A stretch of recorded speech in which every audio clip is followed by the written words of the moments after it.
This week on Channel 8 News, we look at the DeLuce Gallery opening, International Coffee Hour, a visiting author, and more. Channel 8 News starts right now.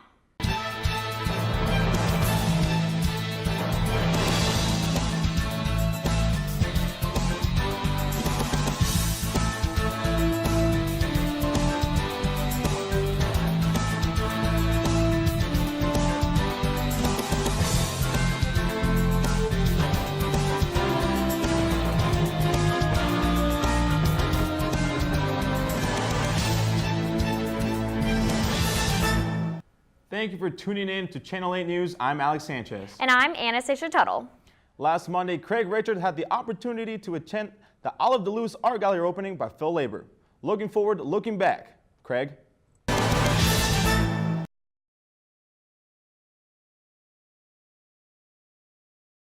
Last Monday evening, the All of DeLuce Fine Arts Building started their 2-month-long feature over a visiting artist, Phil Labor. The gallery featured his sculptures, paintings, and more. Basically, I bring in visiting artists so that they can present the artwork and they can bring in the artwork or sometimes do demonstration for the student. Usually, it is hard for the student to get out, like the closest place we can go to is Kansas City. So it's nice that the school allow us to bring in visiting artists. At the exhibit, Phil Labor had the opportunity to have past colleagues come and see his work. He felt like it was just as rewarding for them as it was for himself. Absolutely. I mean, when I was asked to do the exhibition, it was an opportunity for me to be able to get a good deal of my art out that spread over a very long period of time, and that's not something an artist does very often. Usually you're just kind of in contact with your newest stuff, and that's what you live with. And the old stuff kind of gets set aside. So it was a wonderful opportunity for me to be able to see how these pieces work together, see if they actually did work together. Labor isn't the only visiting artist that will showcase his work at Northwest this year. Other artists will be coming throughout the year. There's going to be more to come. And usually the art gallery here on campus, we try to bring in an artist about once a month, sometimes maybe once every 2 months. But Phil Labor gives his advice to future artists. He believes that art is a great way to connect people together. To know thyself. I mean, that's one of the biggest things. I mean, if you want to be an artist and you want to communicate, you have to know something about yourself before you have that authority to communicate. And then, and how do you find out about yourself? You find out about yourself by exploring the environment, by exploring knowledge, by beginning to understand where you fit within all the different paradigms that exist. This has been Craig Richard, reporting for KNWT, Channel 8. Thanks, Craig. Last Wednesday, September 13th, Hayden Alley filmed another installment of International Coffee Hour in the B.D. Owens Library. Hayden?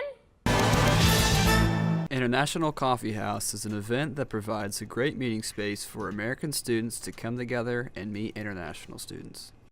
We were able to talk with Dr. Foote and learn more about International Coffee Hour.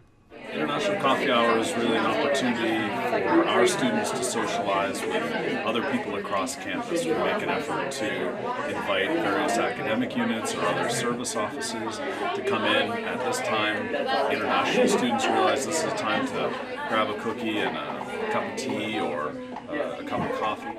International Coffee House was developed for all Northwest students to attend. It's so that it addressed one of the major questions about that international students have about getting to know people on campus. That was the biggest hurdle, was they had a hard time meeting Americans. Likewise, American students report that it's really hard to meet international students. So this program, in some small manner, is meant to get the interactions rolling a little bit. It's also a good chance for us as an office to just take an hour out of our week to sit down and find out about the students and what's important to them on that day.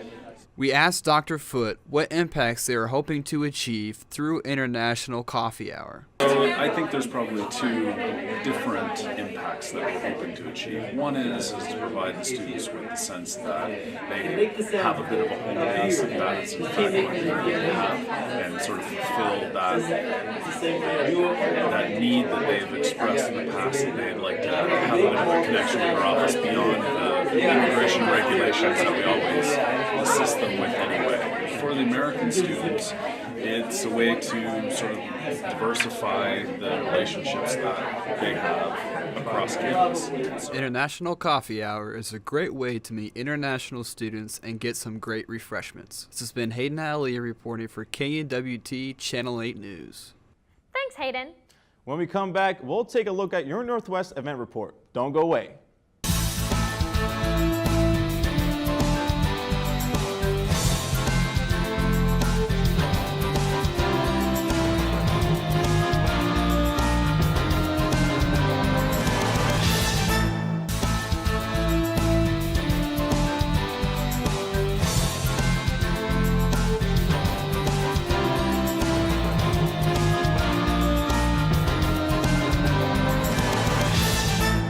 Welcome back to Channel 8 News. I'm Alex Sanchez. And I'm Anastasia Tuttle, and this is your Northwest Event Report. On Monday, September 18th, Step Africa will be hosting a stepping show from 7 to 9 p.m. in the Ron Houston Center. Step Africa is one of the top African-American dance companies in the United States and as Washington, D.C.'s largest African-American arts organizations. Advance tickets are $5 and may be purchased by contacting Northwest Office Diversity, Equity, and Inclusion. Tickets will be available at the door for $10. On Tuesday, September 19th, from 6 to 7:30 p.m., the Collegiate Farm Bureau chapter is having their first annual meeting and pizza party. Pizza will be served at 6 p.m. with a short business meeting to follow. On Wednesday, September 20th, from 4 a.m. to 10 p.m., the Homecoming Committee will start the process of holding tryouts for the variety show in the Fine Arts Building. Tryouts are for skits, oleos, and MCs.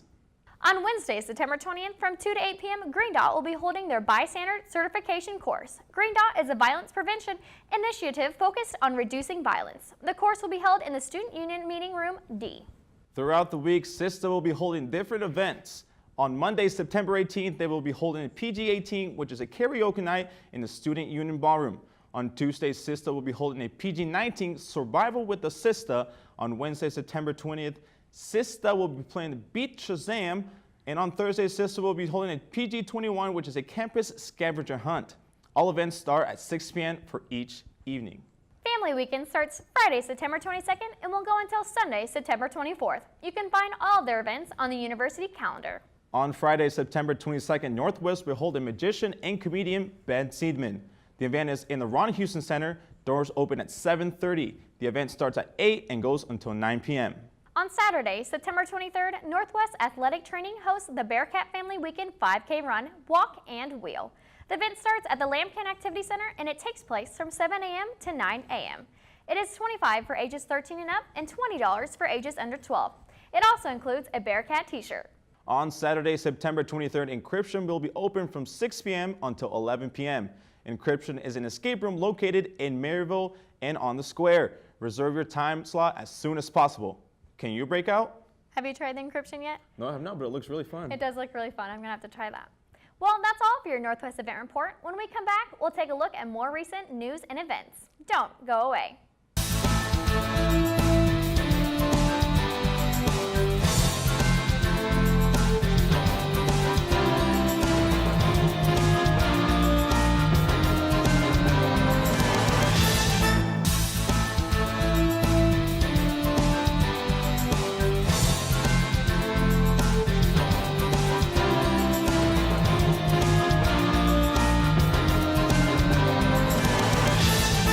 Welcome back to Channel 8 News. I'm Alex Sanchez. And I'm Anastasia Tuttle. Mary Grace Rice took a deeper look at the most recent visiting writer, Amy Parkinson. Mary Grace. On Thursday, Northwest hosted guest author Amy Parkinson so she could discuss her latest novel, Refrigerated Music for the Gleaming Woman. Her novel is a compilation of short stories that explore various genres. This book that I read from tonight, Refrigerated Music, it has varied tones to it. It goes from being humorous to being like a dark satire to saying a lot about violence in the real world, and then it goes into violence and almost like a sci-fi theoretical future in its final story. Maggie Leatherman, a student who attended the reading, expressed her thoughts on Parkinson's writing. Her writing intrigued me. I didn't know where she was going to take the next step, and it was kind of like a mystery when she was talking about like the kidnapping man and how the girl just was with him, and like they were trying to find the girl, but really she wanted to be gone, and it was kind of like a mystery rather than just, I don't know, a short story. So.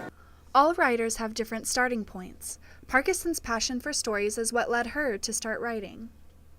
I started out mostly writing poetry. I just had these lines in my head, and I just had to write them down and just keep reading them and rereading them. And then I started to get more interested in narrative, like how do you put it together in a story. And I also love to read. And I don't love all TV, but when something is really well done, I can really get into the narrative and the characters. So reading and writing were really connected to me, and just thinking about narrative-wise, what is it that's exciting, and how do you capture that, and how do you show a reader what's happening and make it into something that's a cohesive work and something that you can call a story.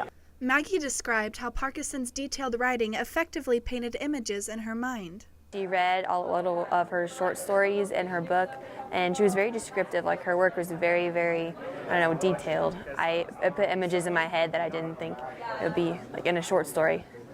Inspiration is prevalent in Parkinson's life and is mainly derived from books, poetry, art galleries, and experiences. Some of my inspiration comes from reading other writers. When I see something that I really relate to, I'm like, oh, now I want to go out and write a new story and you know, be part of that.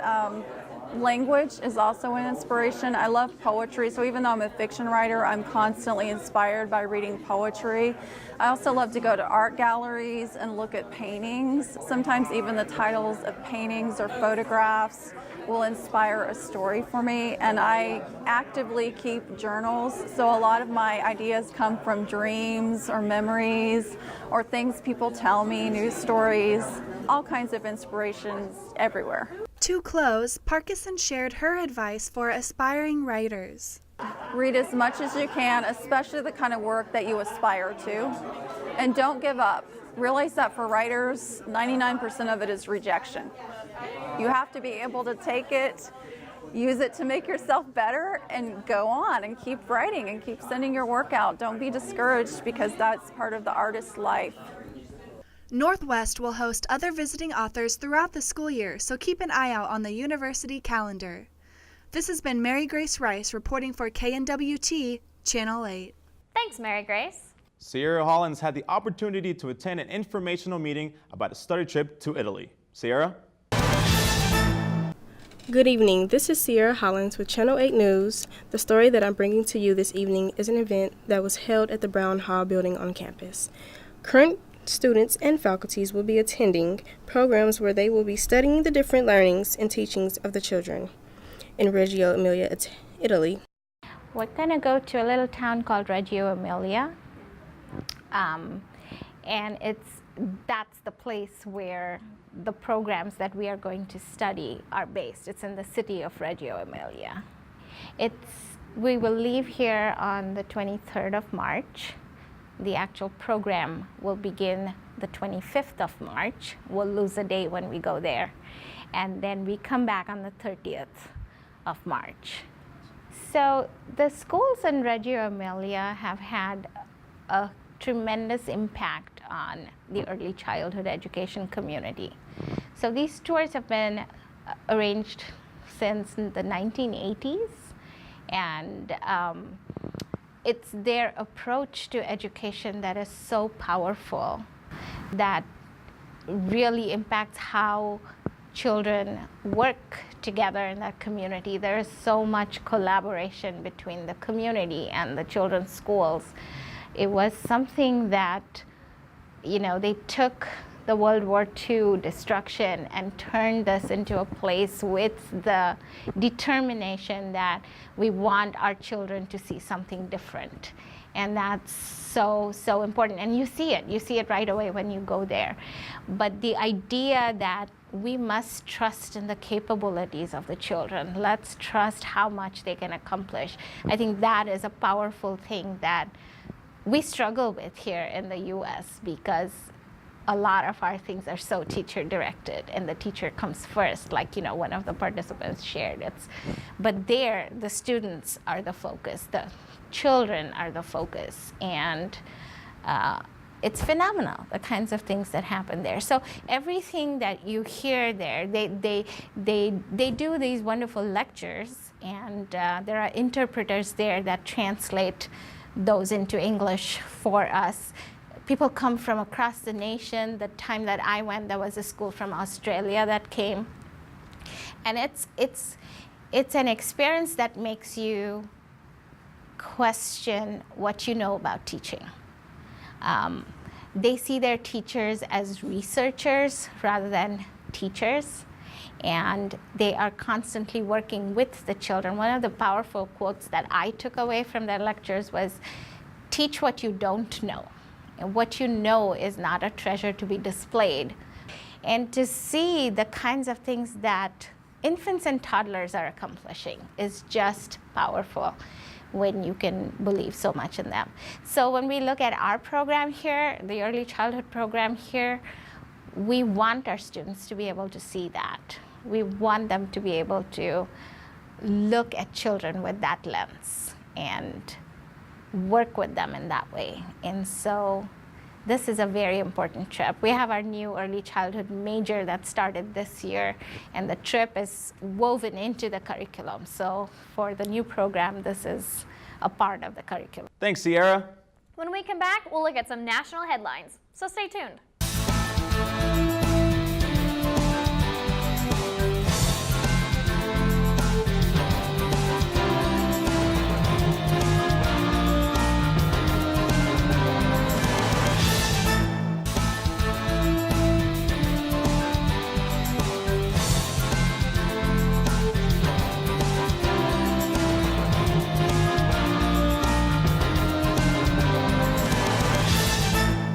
Welcome back to Channel 8 News. I'm Anastasia Tuttle. And I'm Alex Sanchez. Hurricanes have been occurring very recently in the southern states. Hurricane Irma has been knocking out power all throughout Florida.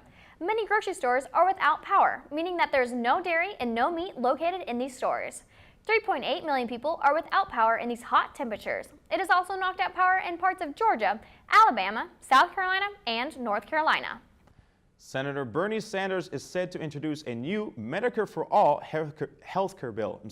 Sanders' proposal stated that the Americans would receive a universal Medicare card that would help them with comprehensive healthcare services. The bill calls for the elimination of premiums for private healthcare insurance, deductibles, and copays. CNN reports. I fully recognize that legislation which deals with 1/6 of our economy and over $3 trillion is complex, and that nobody, including those of us who are up here now, have all the answers. Unlike the Republican leadership, which tried to pass massive and destructive health care legislation without one public hearing, our job now is to take this legislation to every state in the country and to hear what the people have to say.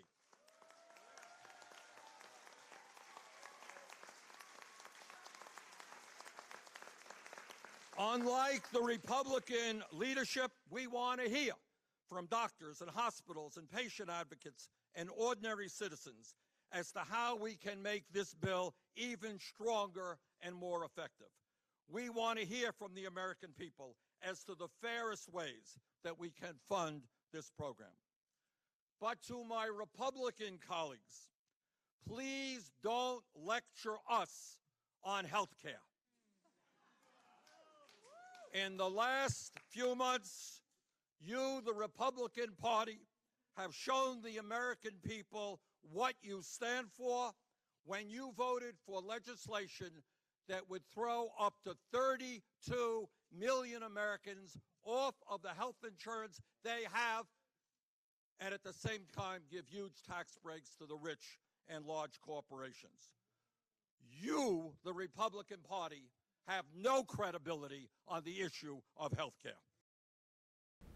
House Democrats sent Special Counsel Robert Mueller what they say is evidence that former National Security Advisor Michael Flynn failed to disclose a trip he took to the Middle East to explore a business deal with the Saudi government and a Russian government agency. It is illegal under federal law to knowingly falsify or conceal relevant information from the security clearance form. Under the proposed deal, American consulting companies would partner with the Saudi government to build 16 nuclear energy plants in Saudi Arabia. The Saudis would sell the energy to 8 other Sunni Arab countries. Robert Mueller issued grand jury subpoenas in the spring as part of his investigation into Flynn's dealings. Hillary Clinton said Wednesday that she doesn't forgive the men and women who now say they regret not voting in the 2016 election. Clinton states that at the times she grew annoyed with people coming up to her and asking her for forgiveness for not getting involved in her campaign. Wow. Well, that's all the time we have for this week. For more information on stories that matter to you, like us on Facebook at /Watch Channel 8 News or follow us on Twitter at KNWT News. KXTV Bearcat Coaches Show is up next. From all of us at Channel 8 News, I'm Anastasia Tuttle. And I'm Alex Sanchez. Have a good night.